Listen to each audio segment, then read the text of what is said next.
2020년 9월 21일 월요일 큐티 생명의 삶 오늘의 본문 예레미야 34장 8절부터 22절까지 말씀입니다. 시드기야 왕이 예루살렘에 있는 모든 백성과 한 가지로 하나님 앞에서 계약을 맺고 자유를 선포한 후에 여호와께로부터 말씀이 예레미야에게 임하니라. 그 계약은 사람마다 각기 히브리 남녀 노비를 놓아 자유롭게 하고 그의 동족 유다인을 종으로 삼지 못하게 한 것이라. 이 계약에 가담한 고관들과 모든 백성이 각기 노비를 자유롭게 하고 다시는 종을 삼지 말라 함을 듣고 순복하여 놓았더니 후에 그들의 뜻이 변하여 자유를 주었던 노비를 끌어다가 복종시켜 다시 노비로 삼았더라.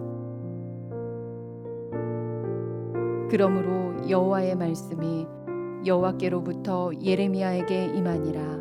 이르시되 이스라엘 하나님 여호와께서 이와 같이 말씀하시니라. 내가 너희 선조를 애굽 땅 종의 집에서 인도하여 낼 때에 그들과 언약을 맺으며 이르기를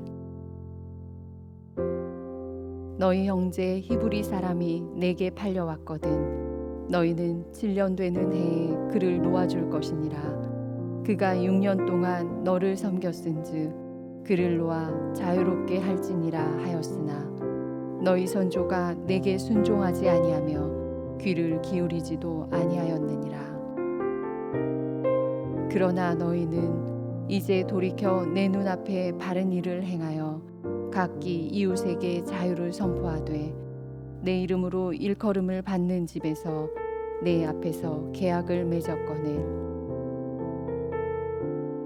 너희가 돌이켜 내 이름을 더럽히고 각기 놓아 그들의 마음대로 자유롭게 하였던 노비를 끌어다가 다시 너희에게 복종시켜 너희의 노비로 삼았도다.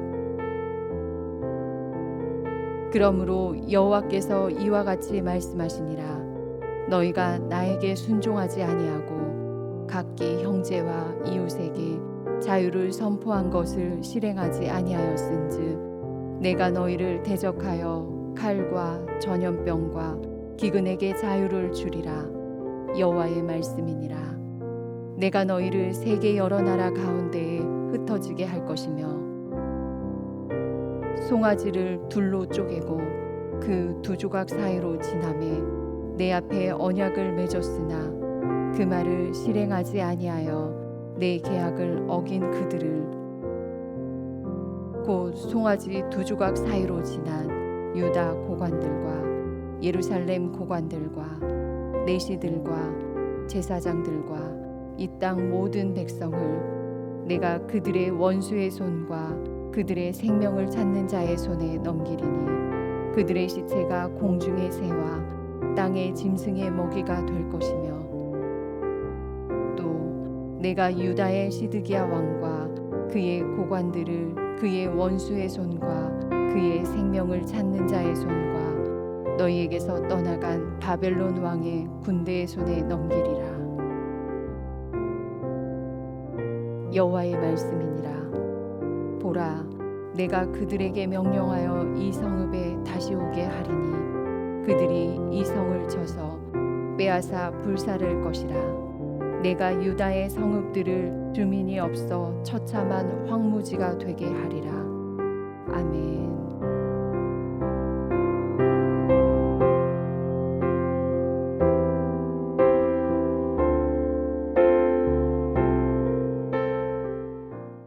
우리가 인간관계에 있어서 상처를 줄이려면 사람이 어떠한 대상인지를 바로 아는 것이 중요합니다.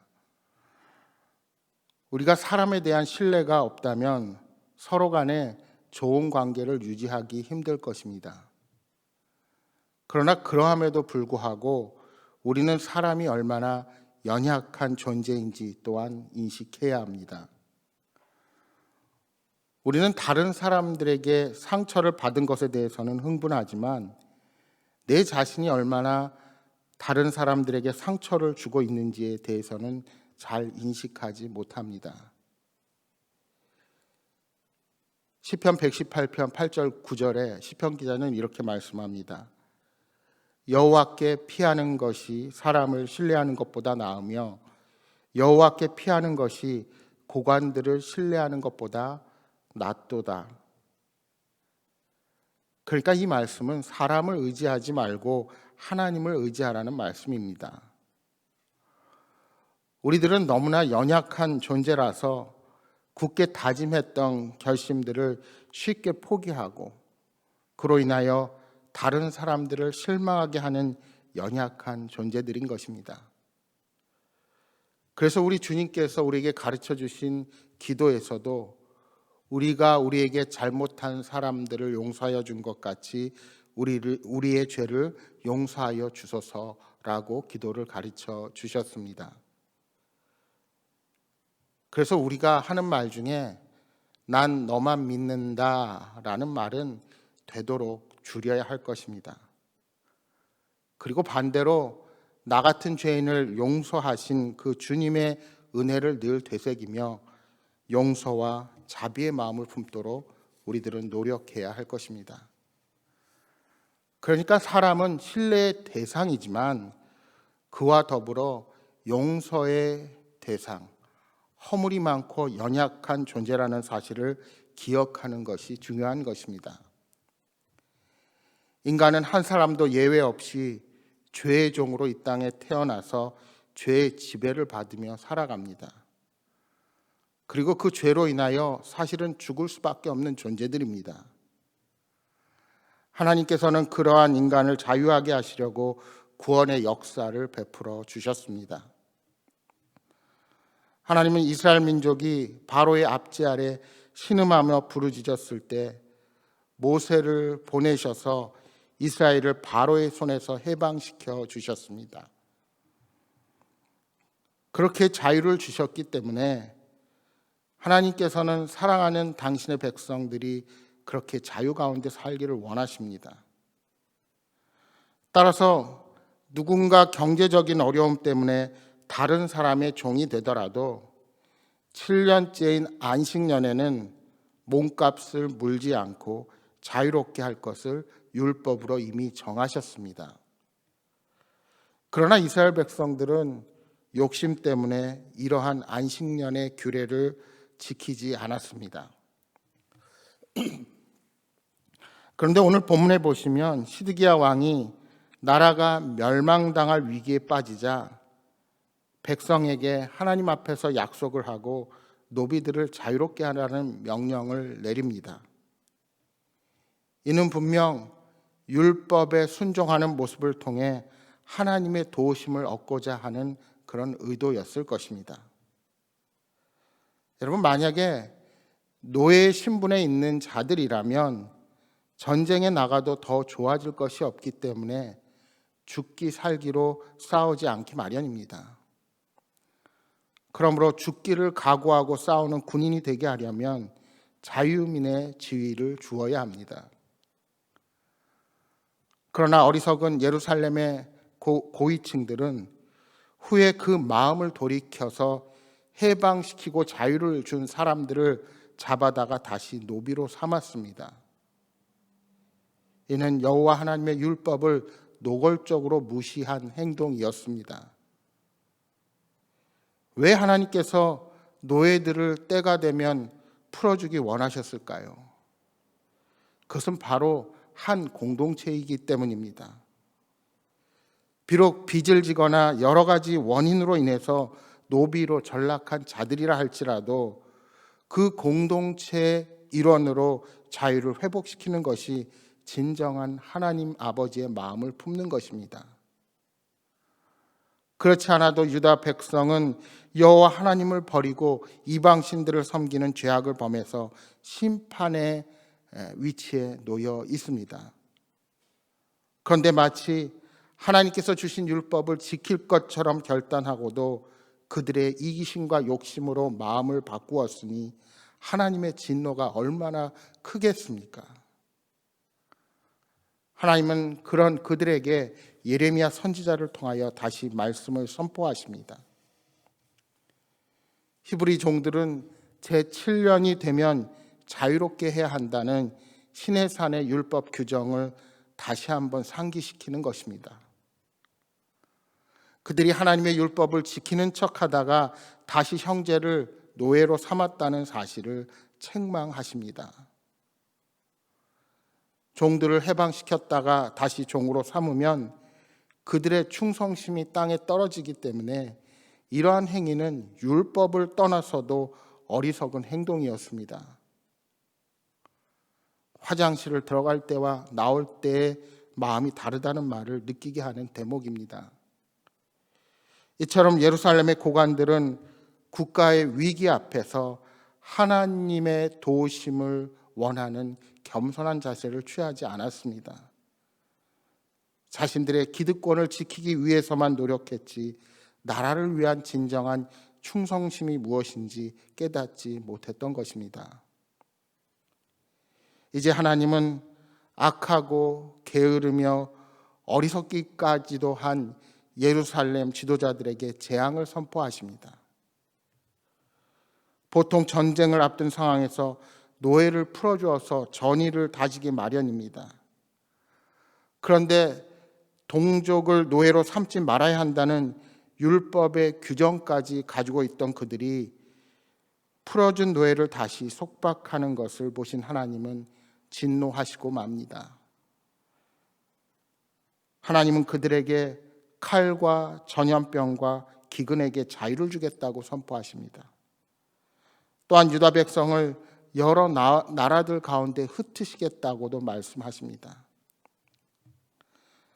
오늘 본문 18절 19절에는 하나님의 심판을 하나님의 언약 체결의 절차와 관련해서 설명합니다. 고대 근동에 있었던 그들이 언약을 취할 때 했던 그 행동을 빗대어 말씀하시는 것입니다.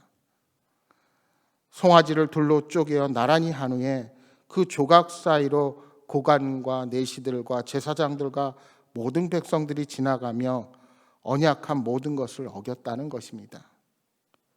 그러니까 지도자들이 그들의 종에게 한 약속을 철회하면 그 언약의 경고대로 죽임을 당하고 그 시체가 새와 짐승들의 먹이가 될 것이고, 시드기야 왕을 비롯한 고관들은 바벨론으로 끌려가고 예루살렘은 폐허가 될 것을 말씀하시는 것입니다.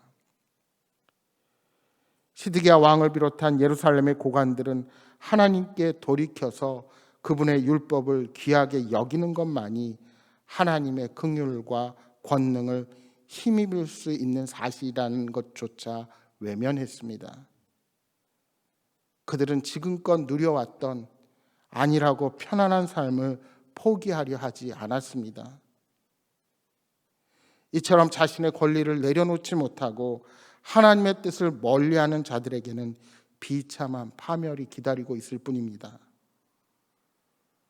여러분, 참된 자유는 하나님의 말씀에 순종하고 이웃을 섬기려 할 때 주어집니다.